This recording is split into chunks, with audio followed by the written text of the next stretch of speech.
el proceso de normativización y de normalización social de la lengua asturiana, darreu que cualquier persona que asina lo quiera, pues va a poder acceder a ellas y consultarles sin ningún tipo de problema. La Academia sigue, como bien sabéis, con los trabajos de normativización, aunque lo más importante está hecho, y eso failo a través de una colección que llega de los cartafollos normativos,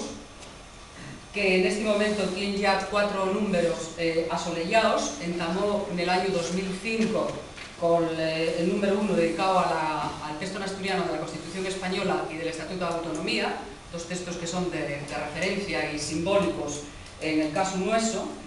Siguió luego en el 2006 el número 2 dedicado a los nombres de persona, una propuesta para los nombres de persona en lengua asturiana. En ese mismo 2006 salió el número 3 dedicado a la lengua en la administración y otros documentos, donde se ofertaban toda una serie de modelos normativos, de instancias,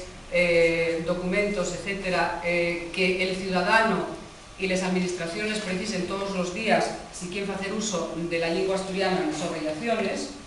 Y finalmente en el 2007 salió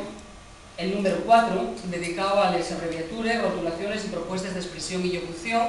dando otro paso más en el proceso de normalización social de la lengua, darreu que inxeriese pues, el sistema de las abreviaturas en lengua asturiana, que hasta ese momento no lo teníamos fixado, unos modelos de rotulación de distintos edificios y espacios públicos, y además también toda una riestra de construcciones, de frases feches que hieren necesarias, completen lo que hay ya en el diccionario y que hieren necesarias pues, para dar respuesta a las nuevas necesidades sociales que van surgiendo a medida que la lengua asturiana va conquistando esos espacios sociales.